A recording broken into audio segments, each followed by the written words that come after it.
Hi guys, welcome to episode 5 of Behind the Soul as told by homeowners. And today I have my good friend, Miss Jennifer, aka Jen, aka Skitty, aka whatever we used to call her in school, 1/4 of the group chat. Yes. She is a homeowner and she's going to speak to us today about her journey towards home ownership. So thank you for agreeing to do this for me. I appreciate you. No problem. So first question I like to ask guests is, how did you decide that you wanted to be a homeowner? So I always wanted to make sure that I was in my own home before my son graduated from high school. Okay. So that was like one of the big driving factors. Like, I got to get on the ball. He about to graduate in a year. So, and I didn't want to have his party at somebody else's house. I didn't want to have to go to some event. I wanted to be able to have my family, my friends, his family celebrating in our home. So that was a big thing for me to be able to do that. But also just, getting older, wanting to have that piece of just that piece of life for my family, to be able to have our own home. It's our space. We do what we want to do, and just have that for my kids as we starting to get older. Okay.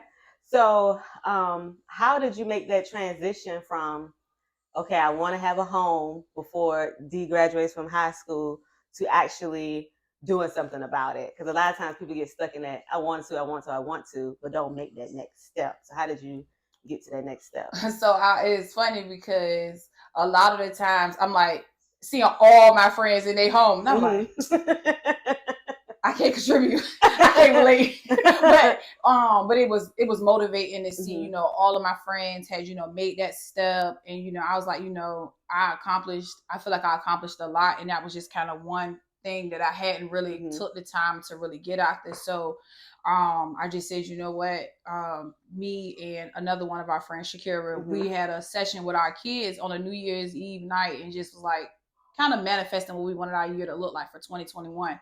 Okay. And I was like, I'm gonna buy a house this year. And I just kind of really dug in it to see what I needed to do, and just really was like, I'm gonna buy a house this year. Okay. And I just did it. Okay. Yep. And you said 2021. So during that time, that was the pandemic time. Yes. It was a crazy year. Yes. For real estate. What was your first step starting the process? So my sister was my real estate agent. Shout out to Erica. Yes, Erica Ingram. Yes. So I reached out to her and I was like, I think I want to, get after trying to, purchase a home next year. And I asked her, if she could just point me in the direction of a lender, so I could try to figure out, what I needed to do to get ready for that. And so it was like right before Christmas 2020, and she put me in contact with someone, but they never reached back out to me. So I was a little discouraged. I was like, all right. So then I was like, okay, and then she hooked me up with somebody else, Reggie Matthews. And he was, very patient, looked at everything and just kind of told me, your credit looks good, just we're gonna build some more. So, go get this card, don't spend nothing on it, spend like $50, pay it right off. And I'm like, all right, cool. So I opened up a card, and that was really like the first step, that, and then saving the money to be able to pay whenever I got to the point for the deposit part. So saving that, and then opening up that card, and just being real aggressive on how I was using it to make sure that I was using it the right way. So I could get pre-qualified for a number that I felt like would be what I needed, to move where I wanted to move. So yeah, that was it. Okay. How long does it take to get your credit where you need to be? So how long, because I always tell people the same thing about getting a secured credit card and then using it in that same way. So how long did it take you to get your score where you needed it to be by using that credit card method? So I had already had one credit card through my bank, and then I ended up getting another one, I think, through my bank as well. Okay. And then I had already been like taking the steps, little baby steps, to trying to get my credit up and stuff like that. But that time I was being really aggressive behind it. And so that probably happened maybe January. And I did the suggestions that the lender provided. In March was when I got pre-qualified.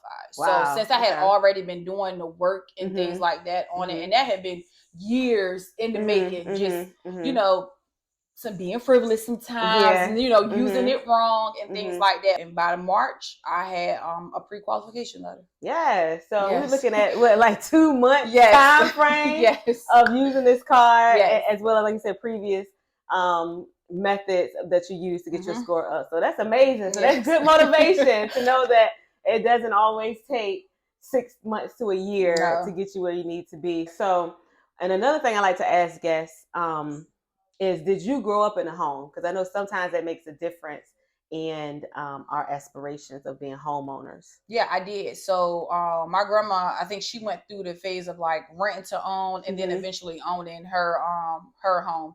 So, and my grandma had been in her home before she passed, and the home is still in my family. It's been 30 plus years now. Yes. So that was just something to like that was like, from what I know, besides one of my grandmother's younger sisters, she lives in a different area. They live in the suburbs in Northern Virginia. She was the one in this area that I knew like had her home. It was like that family home, that space. It was, real, family oriented around it. And then her sister owned a home, and it was, the same feeling. You go in, you walk in, it's family there. So my mom, she was always in like a apartment type thing. So I do know that love is where your family is, but I do think seeing my family have homes that they own, and the sense that they have is theirs, that it did, make me want to also have that piece of my family too. Yes, because I know you are very family oriented. You love family, love being around family. So, and I know them times you used to go over there for the cookouts, everything. At my family house. Is everybody's family. Yes, I mean, we'd be packed up in there. It was love. So I remember those times. So, and my grandma, same experience. She had her own home, but she wanted family oriented. So we used to have a lot of family events there. But I do remember my grandma having her own home too, having that homey feel. So I definitely agree with you on that. So once you got approved with your pre-approval, then it started the process of looking for your home. Yes. And like I said, you got your home during the pandemic. I did. I did. So how was that process, searching for your home during that time? So I had a plan. I'm like, okay, I got pre-approved. I was still living in a condo at the time. And I'm like, my lease wasn't up until like October. So my plan was to like, my sister told me, you got to use it before 30 days. I said, 90 days. I said, okay. So I'm like, all right, I'm just see, just look at homes, casually every now and then. And then that way it'll carry me until before it's time to leave. So I ain't paying a whole lot of extra money. But it didn't happen like that. Okay. My sister was very aggressive about getting us out there looking at homes. Yes, Erica. We were out there. I mean, like it was. I let my management team at work let them know, hey, I'm buying a house, so I may be late some days. I might need to take a longer lunch break, things like that. They were completely understanding. And it was days we were going out looking at homes on my hour lunch break, real quick. Oh, I need to leave work to go see a house real quick. I'm coming right back. But it was a time. Like having to wait. I'm gonna say waiting and I guess, were you getting caught up in those bidding wars? I did, actually, for this house. Okay. So, having to wait for some people to come out so you can go in and look at a house. I remember those. It was like a Soul Train line. It was crazy. It was crazy, and it was like, I think maybe 3 homes we looked at, and it was just like, what? And so that was weird. And then I actually got in a bidding war in this house. I saw this house online. I sent it to my sister, like, can you check to see if this house is really available? She texted. She was like, we probably want to go now. I was like, all right, cool. I had got to work at like Side note, that was such a big deal.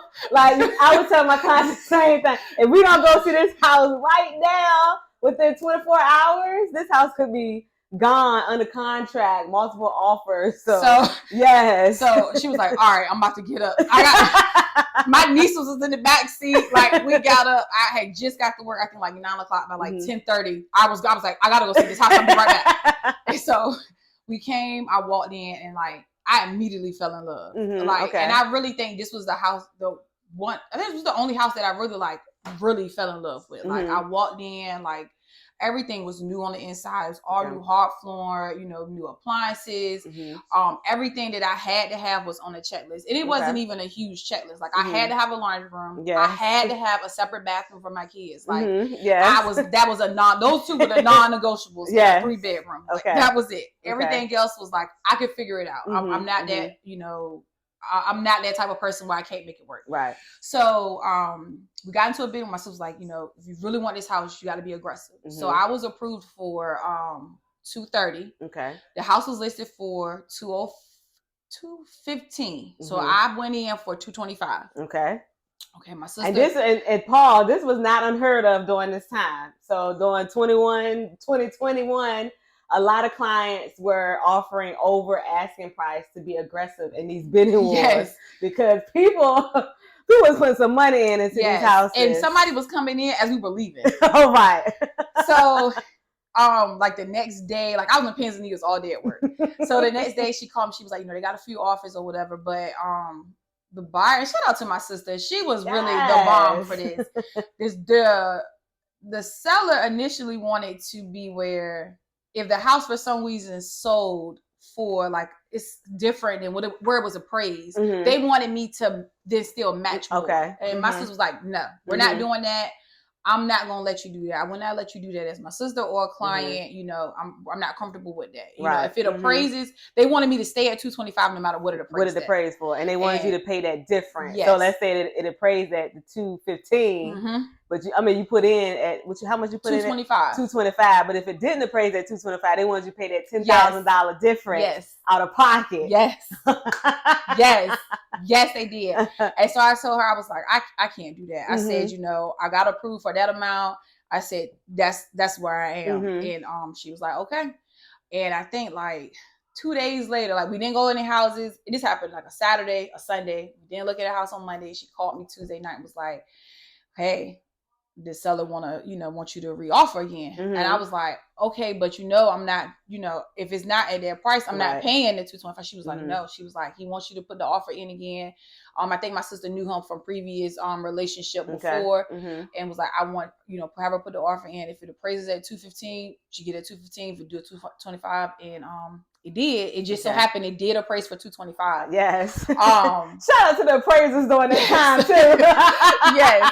It appraised for $225, and so and here we are today. Here we are. Yes. So I'm glad you told that story during the pandemic, because I don't think people really realize how stressful that time was for a lot of buyers.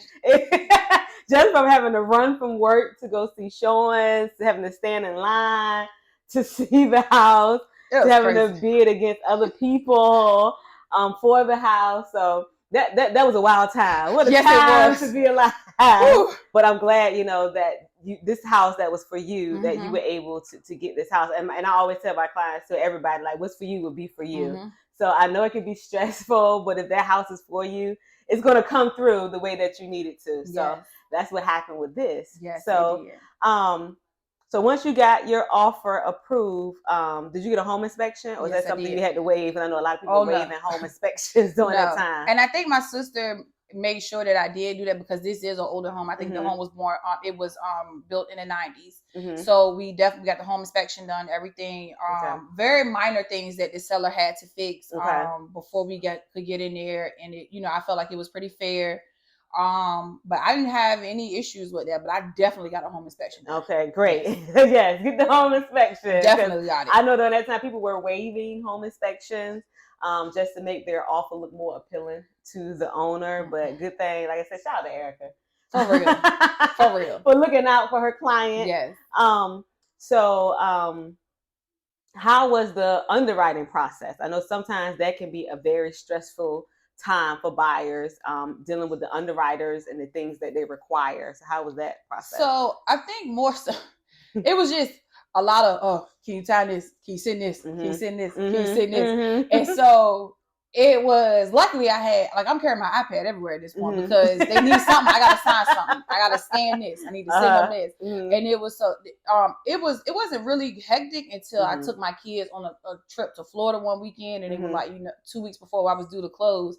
And my lender called and was like, hey, I need you to sign this. Can you send me this? And luckily I had this stuff with me and I brought Right. my iPad with me. So I was like, yeah, I'm on vacation with my kids real quick. Let me get somewhere and I'm going to send it to you. And so really every time that they asked me for something, I would send it right away. Because I was scared that if I didn't, something was going to happen. Right. And I was going to miss out on it. So if they asked for something, I was like, okay, no problem. I got it. Give me like a few hours. I'll make sure you get it. So it was, from what I know, it was pretty easy for me, but I just gave it to them, whatever they asked me for. I just making copies, going to the bank to grab this, doing this, you know, and just getting everything lined up. I just wanted to make sure it was done in a timely manner. Right. And that's what I tell clients, because sometimes clients get frustrated because they're like, well, I already sent them that. And I already sent them that. Why they asking for this again? I'm like, listen, if these people gonna loan you hundreds of thousands of dollars, get these people the stuff they asking for and get it to them within a few hours, 24 hours max.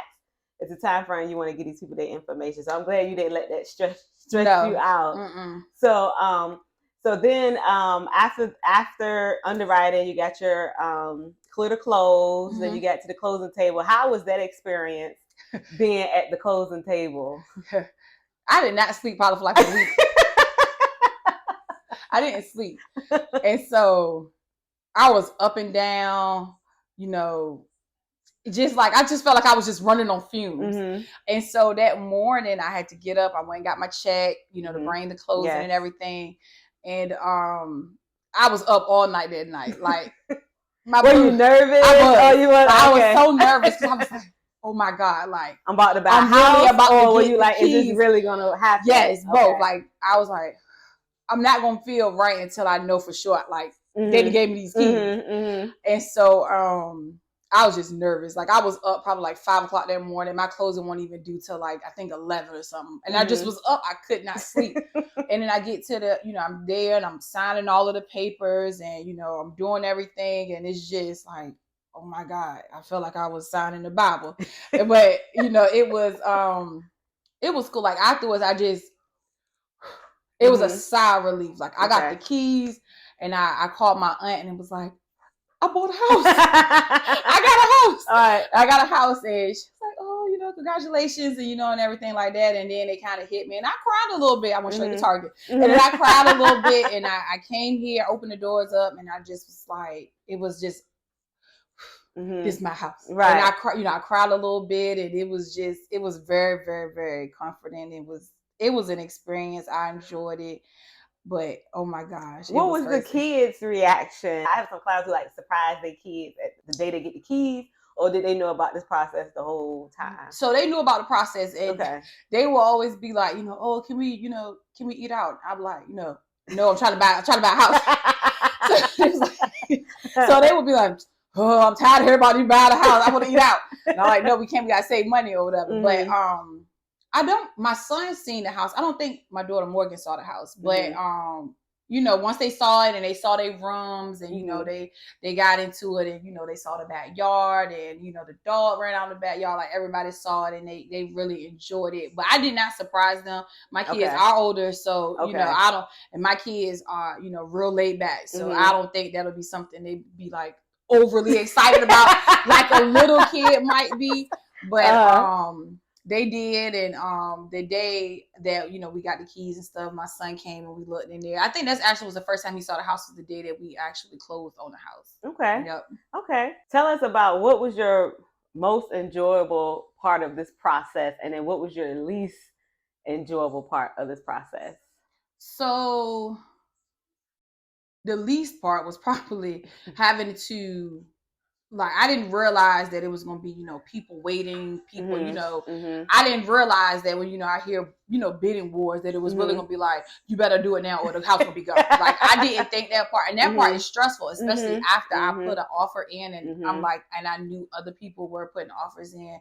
So I was really nervous. That was my least favorite part of it. But how many bidding wars did you get into? Like, how many offers did you put in? I think I only did my one offer. Oh, okay. I did my one offer, but I think there was multiple people who put in offers for this house. Right. No, I mean, but like other houses. Oh, none. You didn't put this is the only one you put an offer in? What? Okay. Yes, this is the only house I put an offer in for.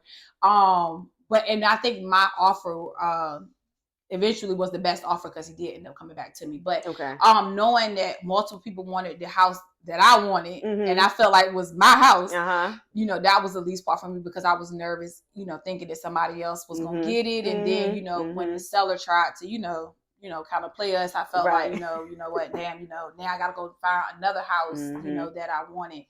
But the most enjoyable part, I think, was like once we actually got in and the process, because I did learn a lot. You know, it take a lot of patience, and you know, I trusted my sister so much. Like, and I think that's the first time I really looked at my sister. And I know she a real estate agent. My sister's really well, that her clients love her. I was like, damn, my sister is good. Like, she really, you know, she took the time to really explain the process to me. And, you know, if it was something that was outside of what I wanted or what I, you know, could really do, she was honest with me. And I appreciated her for doing that, and not just, you know, I've heard of people, you know, where, you know, stories you said where people like, you know, are getting in situations where, you know, it's a situation you couldn't avoid it. Right. And I didn't want to get into something, and then 2 years later, I'm like, I don't want to be here. Right. And then I got to go through this process all over again. So I appreciate, you know, that was going through the process. That was probably my best part, feeling and getting those, that feedback from her, and feeling like, you know, she set me up with a lender that I could trust, and was very communicative to me, and things like that. And then, of course, actually getting into the house. Okay. And what company was your lender with, in case it was Tidewater Mortgage. Tidewater Mortgage. Okay. Tidewater Mortgage. Okay. Yep. Okay. Now that you're here, this is what, going on year 2. Yep. Going on year 2. Do you have buyer's remorse? Any buyer's remorse? Okay. I don't. Okay. I never wanted like a brand new build. I always liked the older model home, just because it's a different house on every corner. You know, it looks different. You know, it got a different feel to it. The only, maybe having to cut grass. That's about it. Having to cut grass and tend to like weeds and stuff, little stuff like that. But no, not yet. I tell you, I don't want to have to move again. I hate moving. I don't know how people move I had some people that move every year. I don't know how they do that. There's no way. But no, other outside of, you know, just stuff I'm not really used to. I have no remorse in the house. I love the house till this day. Like, I love my house. Yes. So being in here 2 years, have you had to do any repairs yet, or any upgrades or anything? No upgrades. So now I actually we're getting ready to start trying to paint some stuff, like actually make the home feel like home. Like I got in and we're just trying to get in and you know, get it so we're comfortable. But now I'm ready to really make my home like a home. Okay. So we're gonna be painting soon, doing some things in the living room. Probably do some painting in the laundry room, doing some stuff to the deck in the backyard. But for the most part, I haven't had to do no repairs. So nothing's broken. Okay, good. Not yet. Nope. See, people always be afraid of home ownership because they always scared, oh, something gonna break. And sometimes stuff do break. Yeah. But, and I mean, you know, little stuff like, you know, like I'm having to screw my son door handle in every 3 weeks. But, you know, he's the only door handle they do. Everybody else's door handle is just fine. And, you know, and I think that the seller did take the time to really put good products in this in here. I did walk in with all brand new appliances. Okay. And he picked stuff that was, you know, really good quality. So I think that helped a lot too. But I'm just making a list of things I might want to change down the line, and just kind of pacing myself, because that can be overwhelming. So don't rush to change nothing. I'm telling you, it's overwhelming. Right. But other than that, no, not me. I don't have to do much in here. Okay, good. One question I like to ask guests, because everybody wants to know about first-time home buyer programs. I've had my last 4 guests say that it was offered to them, it was available, but they did not use the first-time home buyer program, which is shocking to some people. So for you, did you use the first-time home buyer program to purchase your home? No.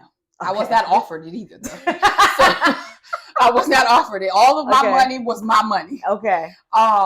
So it would have been nice, but I think when we looked at the qualifications, I didn't qualify for it. Okay. So, but luckily, I had a 401k with my job that I was able to pull from to support, to be able to put my down payment down. So that was my saving grace, my 401k. That's a big gem right there. So we don't have to always have your money just in savings. If you got a 401k, yes, you can pull money from your 401k yes, for down payment, closing costs, or yes, whatever else yep, you need to do for the home buying process. yes. So keep that in mind. You Yes. may not need a first time home buying program if you got a 401k. Yes. Yes. So, okay, then we are coming to the end. Okay. And my last question is, what would you say is the importance of being a homeowner?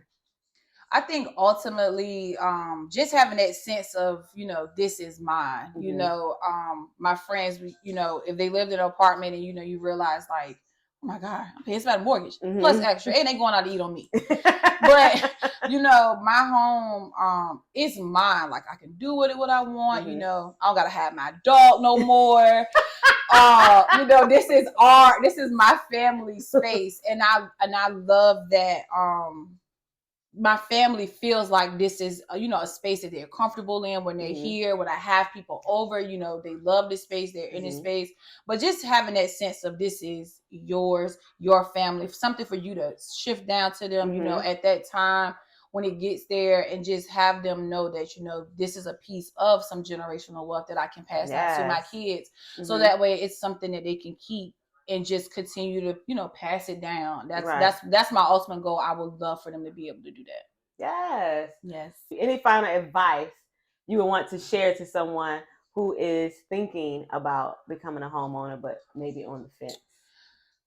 You need to find a real estate agent you trust. Yes. Okay. If they tell you no about something, it's probably because it's not right. So I think that was, had I went with somebody I didn't trust or wasn't really comfortable with, I think that might have made a shift, or, it could have ended differently for me. But Marquita is also trusted, very much so. Yes. But it was important to me to, keep that piece in the family. I'm my sister's first blood sale. Right. My sister is the first person I've sold to. She's been a real estate agent in our family. Right. So it was important for me for that. And but I really trust her, and I saw my sister in such a different eye when she was in her element. As the professional, not Erica the sister, but Erica the professional. Yes, and to witness her, and I trusted her so much. The colleagues she had and she recommended to me, I trusted them. And just make sure you're around people that you trust, because you don't want somebody to tell you, yeah, you can do this, yeah, you can have that, and then you get to that point and you can't. Because then you're gonna be real mad. Yes, thank you for saying that, because a lot of times you'll go online, you'll see people say, "Oh, you can buy a house, no down payment, you 580 credit score," and it's like, but they're not telling you all the other things that come with getting approved at 580. You gotta have a lot of assets, and money in the bank to get approved at 580. So, right, and there's no money down home buying process. Right. You have to have money for the process. I mean, even if it's just the inspection, the appraisal. Yes. So yes. So you want to make sure you definitely, because I just felt I was just dropping dollars. But she was real honest with me about, this is going to be the upfront cost of how much this was. So it was refreshing to make sure that I was, being led down the right path, and not just sold a dream about something, not knowing what was going on. Right. Okay. So trust your real estate agent. Trust your real estate agent. Yes. That's what we're gonna leave with. So, okay, well, thank you so much. Yes. And again, congratulations on being in here almost 2 years. Time be flying. Yes. Time flies. It's legit when you're homeowner. Yes, it does. Yes. This concludes episode 5 of Behind the Soul as told by home buyers. And we'll see you next time. That was fun.